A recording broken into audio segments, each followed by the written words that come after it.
नमस्कार. आपण ऐकताय आणि पाहताय आपल्या अन्न हे यूट्यूब चॅनल. मी गणेश तुकाराम शिंदे तुम्हा सर्वांचं आपले अन्न या यूट्यूब चॅनलवर स्वागत करत आहे. उद्या 16 जून आहे आणि 16 जूनला पवनराजे निंबाळकर आणि समद काजी या दुहेरी हत्याकांडाचा निकाल लागण्याची शक्यता आहे. या निकालाकडं संपूर्ण धाराशिव जिल्ह्याचं तसंच महाराष्ट्राचं पण लक्ष लागलेलं आहे. 2 जून 2006 रोजी कळंबोली नजीक एक्सप्रेस हायवेवर पवनराजे निंबाळकर यांची गाडी चढत असताना त्यांच्या वाहनाचा चालक असलेल्या समद काजीला कोणीतरी हात दाखवला.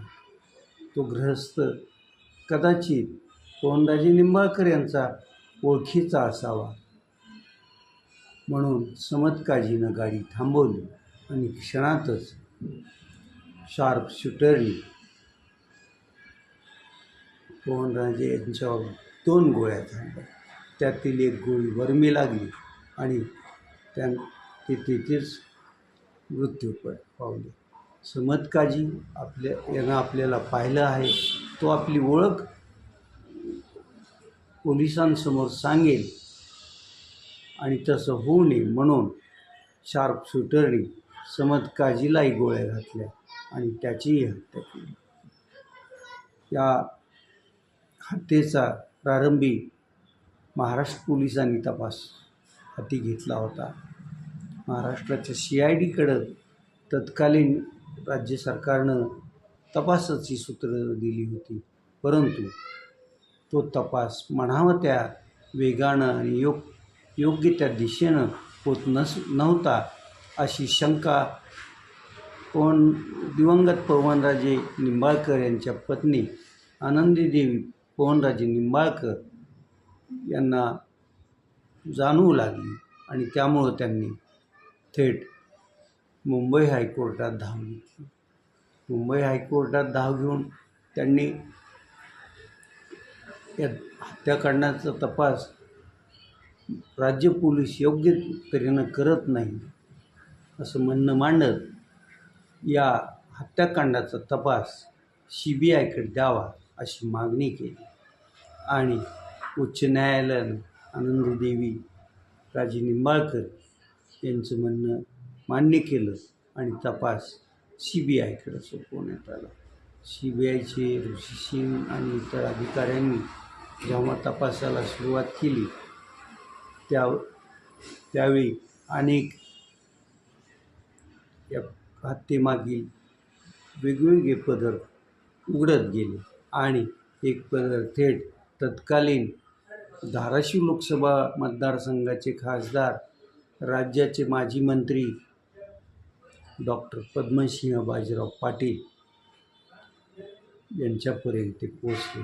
CBIनं खासदार असतानाही डॉक्टर पद्मसिंह बाजीराव पाटील यांना ताब्यात घेतलं, कोर्टात हजर केलं. कोर्टानं त्यांना CBI कोठडी दिली आणि CBI कोठडी संपल्यानंतर ज्यावेळेस त्यांना मॅजिस्ट्रेट कस्टडी मिळाली तरीही त्यांना लवकर जामीन झाला नाही आणि तब्बल 6 महिन्यांनी डॉक्टर पद्मसिंह बाजीराव पाटील यांना जामीन मंजूर होता.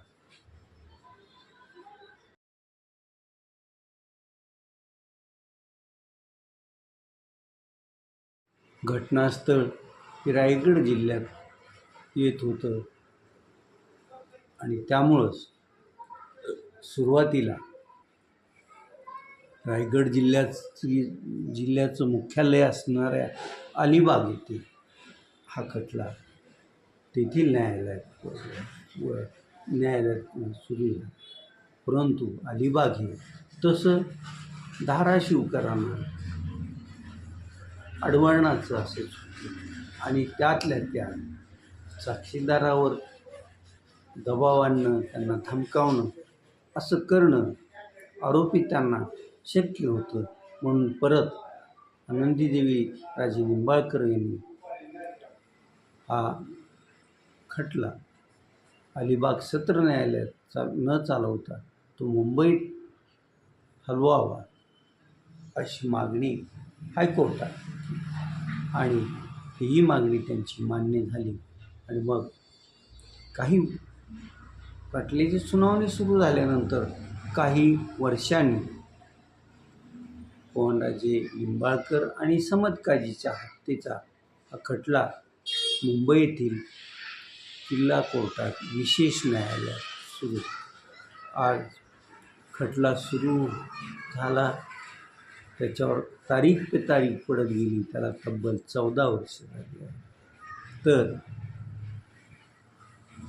पवनराजे निंबाळकर आणि समद काजी यांच्या हत्येला गेल्या 2 जूनला 20 वर्ष होऊन गेली आहे आणि आता 21वं वर्ष सुरू आहे. तर उद्या या प्रकरणात संशयित असलेल्या, या प्रकरणात आरोपित असणाऱ्या 9ही आरोपींनी न्यायालयात हजर राहावं असं आदेश हा खटला ज्या न्यायालयात सुरू आहे त्या न्यायालयाचे न्यायाधीश नावंदर यांनी दिलेला आहे. त्यामुळं आता उद्या 9च्या 9 आरोपीत हजर राहिले तर पवनराजे निंबाळकर आणि समद काजी या दुहेरी हत्याकांडाचा निकाल उद्या लागू शकतो.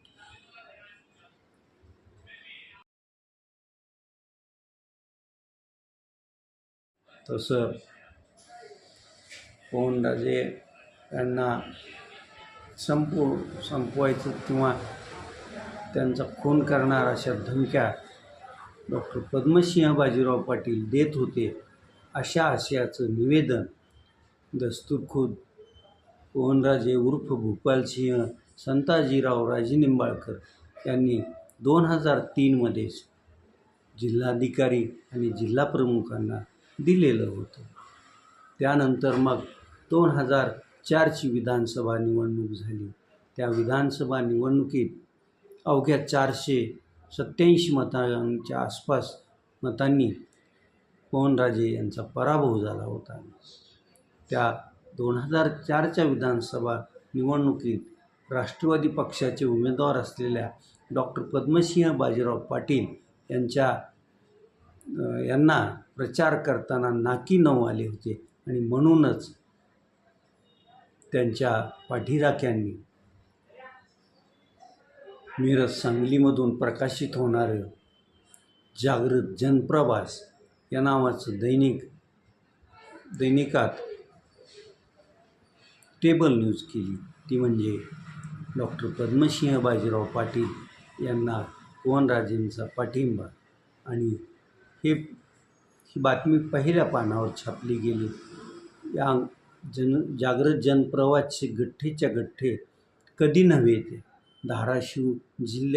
धाराशिव तालुक्यात आले आणि राष्ट्रवादीच्या कार्यकर्त्यांनी गट्टे त्या काळच्या किंवा आजच्या पण उस्मानाबाद विधानसभा मतदारसंघाच्या प्रत्येक बूथवर, प्रत्येक गावात भल्या पहाटे पोहोचवण्याचं काम केलं.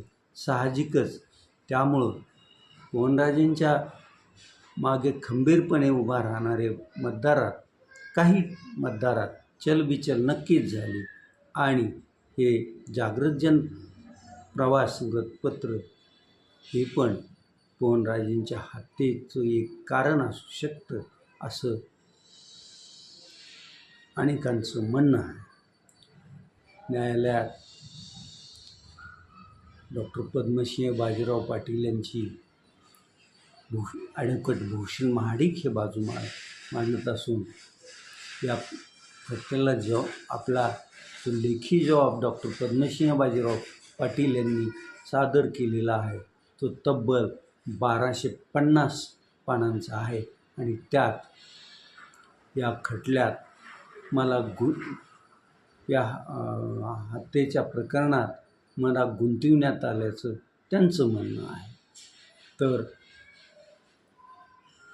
इतर आरोपितांच्याही वकिलांनी त्यांच्या पक्षकारांची बाजू कोर्ट न्यायालयात न्यायालयात मांडलेली आहे. आणि आनंदीदेवी राजे निंबाळकर यांच्यातर्फे धाराशिवचे निष्णात वकील ॲडव्होकेट गवाड हे बाजू मांडत आहे. उद्या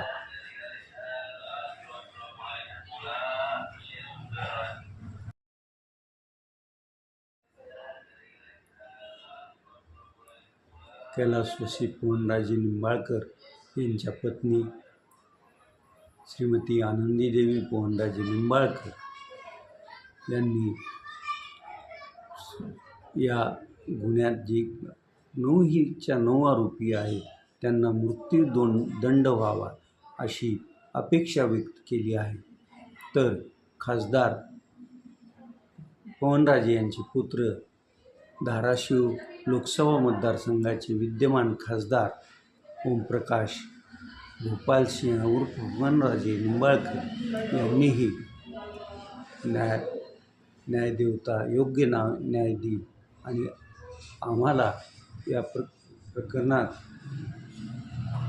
कोर्टानं योग्य न्याय दिला आहे असंच उद्या दिसून येईल. मीही उद्या स्वतः किल्ला कोर्टात या खटल्याचा निकाल ज्यावेळेस न्यायाधीश देतील त्यावेळेस उपस्थित राहणार असल्याची माहितीही त्यांनी दिली आहे. आता उद्या खरंच 9 आरोपी उपस्थित राहतात का? मग एखादा त्यातला गैरहजर राहिला तर परत मग न्यायमूर्ती नावंद याचा निकालाची तारीख पुढची देतात का काय अशी शंकाही अनेकांना वाटत आहे. परंतु त्यातून उद्या कुठल्याही परिस्थितीत निकालच द्यावाच लागेल असं मत ॲडव्होकेट गवाड यांनी व्यक्त केलेलं आहे. बघूया आता उद्या काय होतं. उद्याच्या या वेळेपर्यंत किंवा आणखी थोडा उशिरा पवनराजे निंबाळकर आणि समद काजी या दुहेरी हत्याकांडाचा निकाल लागेल आणि तो निकाल कसा लागेल उद्या आपल्याला कळेल. आता त्याकडं जिल्हावासियाबरोबरच राज्यातील जनतेचं लक्ष लागून राहणार नक्की आहे. मान्सून वेगानं पुढं सरकायला तयार नाही, त्यामुळं शेतकरी राजा चिंतेत आहे. अनेक साठवण तलाव, मोठी धरणं यातीलही पाणी पातळीत घट होत आहे. त्यामुळं जर पाऊस लांबला किंवा योग्य प्रमाणात पडला नाही तर पुढं पाण्याचं काय करायचं ही चिंता सर्व नगरपरिषदा, महानगरपालिका आणि जलसंपदा खात्याला पडलेली आहे. आज 5वा दिवस आहे. दिवसभर कडाक्याचं ऊन असते, त्यामुळं बाहेर फिरणंही लोकांना असह्य झालेलं आहे. आणि या असह्य झालेल्या सगळ्या वातावरणात सायंकाळी कुठंतरी थोडे ढग येतात, थोडा वारा सुटतो, पण म्हणावं तसा काही पाऊस पडत नाही. काल सोलापूर जिल्ह्यातील बार्शी शहर आणि त्याच्या आसपास जवळपास 1 ते 1.5 तास मुसळधार पाऊस पडल्याचं वृत्त आहे.